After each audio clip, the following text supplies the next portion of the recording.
Video होने वाली है। हाथ से चमड़ा तैयार करा जाता है, ये तो हर किसी को पता है, मगर क्या आपको पता है इसके बड़े बड़े सींगों का क्या होता है? नहीं तो चलिए फिर मेरे साथ बिना किसी देरी के वीडियो शुरू करते हैं। आपको दिखाते हैं सींगों से बर्तन कैसे तैयार करे जाते हैं, जिनकी कीमत अंतरराष्ट्रीय बाजारों में करोड़ों में होती है। तो वीडियो को अंत तक जरूर देखना, बहुत ही मजेदार। तो जानवरों के सींग से फैंसी बर्तन बनाने के लिए यहाँ पे सबसे पहले सींगों को इकट्ठा करा जाता है। तो भारत देश के मरे हुए जानवरों के साथ साथ अफ्रीका, अमेरिका के भी जितने जानवरों के सींग होते हैं वो भी यहाँ पे इंपोर्ट करे जाते हैं। तो जो सींग होते हैं ना उनकी भी छटाई करी जाती है। जो सबसे बढ़िया क्वालिटी के सींग होते हैं उनसे सबसे महंगे होम डेकोर के पीसेस तैयार करे जाते हैं। उसके बाद जो बचा कुचा माल होता है उनसे बनते हैं बर्तन, जिनकी खपत सबसे ज्यादा सऊदी के देशों में है। तो सींगों को बांटने के बाद अब एक एक सींग को लिया जाएगा, उसकी कटाई शुरू करी जाएगी बर्तन बनाने के लिए। तो यहाँ पे जो कब तैयार करे जाए तो उसके लिए सबसे पहले गुलाई में काटा जाता है और उसके बाद नाप के उसमें आकार दिया जाता है। हर एक सींग को बराबर तो काटा नहीं जा सकता, मगर उसमें आकार जो है सेम दिया जा सकता है, ताकि कोई भी डेकोरेशन पीस अगर कोई 2-3 लेता है तो उसका सेट जो है पूरा हो सके। तो आप यहाँ पे देख सकते हैं एक एक करके सारे के सारे सींगों को इसी प्रकार काटा जाएगा। पहले नीचे से गोल काटा जाता है, उसके बाद उन्हें नापा जाता है और नापने के बाद उसका जो हैंडल होता है ना वो भी एक ही सींग में से निकाल लिया जाता है। अब जो सींग का बाकी का हिस्सा बचा नहीं वेस्ट नहीं होगा, इससे बनते हैं तरह तरह के ब्रेसलेट। तो यहाँ पे जो सींग होते हैं कुछ कुछ सींग में हड्डी रह जाती है, कुछ में तो ऐसे ही निकल जाते हैं। जिनमें हड्डी रह जाते हैं उन्हें भी अलग कर लिया जाता है। अब ये जो बड़ी सी मशीन देख रहे हैं ना, इसी का सबसे बड़ा खेल है, क्योंकि इसी मशीन से सींग का जो है बिल्कुल ही रंग रूप सब बदल दिया जाता है। ये मशीन होती है रबिंग की। तो यहाँ पे सबसे पहले जो कटे हुए सींग आए थे उनकी रबिंग शुरू करी जाएगी। उन्हें एक आकार दिया जाएगा कि वो देखने में जो है सुंदर लगे। बिना सुंदर के तो आजकल कोई चीज खरीदता ही नहीं है, तो इसको सुंदर बनाने के लिए यहाँ पे रबिंग का इस्तेमाल करा जाता है। तो बहुत ही मेहनत के साथ 3 भैया ये लगे हुए, हर एक भैया के पास एक एक सींग का जो ढांचा है ना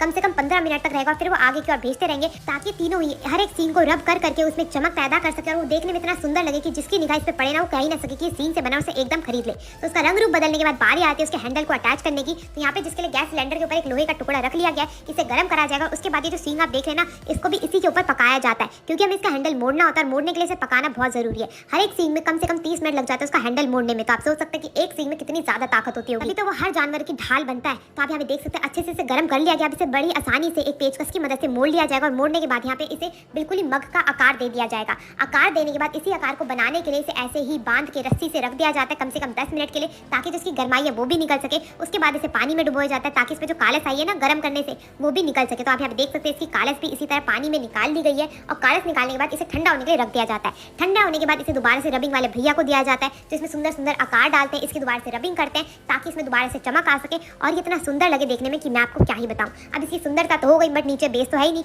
तो बेस अटैच करने के लिए यहाँ पे एक लकड़ी का टुकड़ा लिया जाता है जिसके ऊपर लगाई जाती है ग्लू, और ग्लू लगाने के बाद इस पे रख दिया जाता है ये सींगों का ढांचा, जो देखने में कोई कह नहीं सकता कि सींग से बना है। तो आज के बाद अगर कोई भी आप ऐसा बर्तन देख रहे हैं जिसमें अलग से नीचे लकड़ी लगाई गई है तो समझ जाइएगा कि वो जानवरों के सींग से बनी है। तो यहाँ पे इस लकड़ी के टुकड़े को भी अच्छे से चिपकाया जाएगा ग्लू की मदद से, और जैसे ही बिल्कुल बढ़िया तरीके से चिपक जाएगा इसे अच्छे से घुमा घुमा के जांचा जाएगा कि अच्छे से चिपका है या नहीं। और जैसे ही चिपक जाता है इसे दोबारा से भेजा जाएगा रबिंग वाले भैया के पास, क्योंकि रबिंग वाले भैया देंगे इसे फाइनल टच और इसे बना देंगे इतना सुंदर कि जैसे ही अंतरराष्ट्रीय बाजारों में जाए हर एक करोड़पति से देखते ही खरीद ले। तो यहाँ पे जो है हमारे जानवरों के सींग से बना मग जो है वो तैयार हो चुका है। आप इसे इस्तेमाल करेंगे या नहीं ये मेरे को जरूर बताएगा। इसी के साथ मैं आपसे मिलती हूँ अगली वीडियो में, तब तक के लिए टेक केयर, गुड बाय। और हाँ, ये वीडियो को शेयर करना ना भूलें।